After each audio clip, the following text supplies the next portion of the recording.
తెలుగు రాష్ట్రాలలో వాతావరణం మళ్ళీ మారిపోయింది. మరొకసారి వర్షాలు మొదలవుతున్నాయి. నైరుతి ఋతుపవనాలు వెళ్ళి ఈశాన్య ఋతుపవనాల రాకతో వానలు పడుతున్నాయి. అలాగే బంగాళాఖాతంలో అల్పపీడన ప్రభావంతో కూడా రాబోయే రోజులలో వర్షాలు దంచి కొడతాయని వాతావరణ శాఖ హెచ్చరిస్తోంది.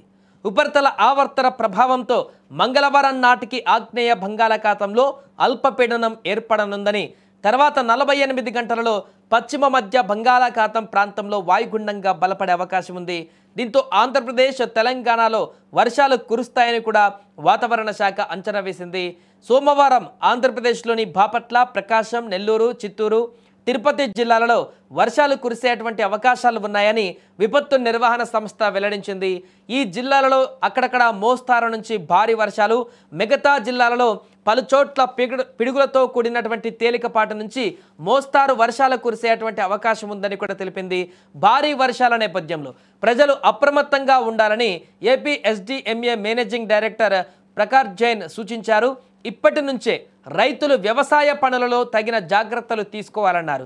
దక్షిణ కోస్తా, రాయలసీమలో అక్కడక్కడ మోస్తారు నుంచి భారీ వర్షాలు కురిసే అవకాశం ఉందని కూడా ప్రకాష్ జైన్ తెలిపారు. ఇక తెలంగాణకు కూడా రెయిన్ అలర్ట్ జారీ అయ్యింది.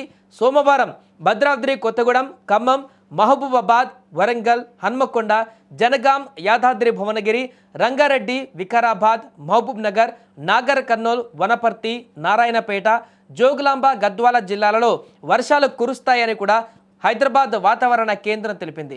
ఉరుములు మెరుపులతో కూడినటువంటి వర్షాలు కూడా కురిసే అవకాశాలు ఉన్నాయంటూ ఎల్లో అలర్ట్ జారీ చేసింది. ఇలాంటి సందర్భాల్లో ప్రజలు బయటకు వెళ్ళినప్పుడు తగు జాగ్రత్తలు తీసుకోవాలంటూ కూడా సూచిస్తున్నారు.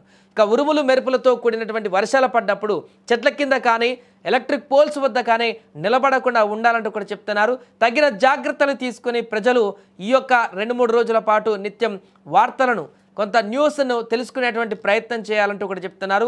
దూర ప్రయాణాలు చేసేటువంటి వారు ఒకసారి ఆ ప్రాంతంలో ఉన్నటువంటి పూర్తి వివరాలను కూడా తెలుసుకున్న తర్వాతే ప్రయాణాలు చేయాలంటూ కూడా చెప్తున్నారు. ఏదేమైనా కూడా 2 తెలుగు రాష్ట్రాలలో ఇప్పుడు భారీ వర్షాలు అనేటువంటివి కూడా ప్రజలని అప్రమత్తం చేస్తున్నాయి. ముఖ్యంగా వ్యవసాయ పనులనైతే, వ్యవసాయదారులనైతే కొంత ఆందోళనకు కూడా గురి చేస్తున్నట్టుగా తెలుస్తుంది. పంట చేతికి వచ్చేటువంటి సమయంగా ఉంది, పంట నడుస్తున్నటువంటి సమయం కాబట్టి ఒకవేళ భారీ వర్షాలు తుఫాన్లుగా మారితే అక్కడ చాలా నష్టం చేకూరేటువంటి అవకాశం కూడా ఉంది. ఏదేమైనా కూడా 2 తెలుగు రాష్ట్రాలలో ప్రజలు కొంత అప్రమత్తంగా ఉండాలంటూ కూడా వాతావరణ శాఖ చెబుతుంది.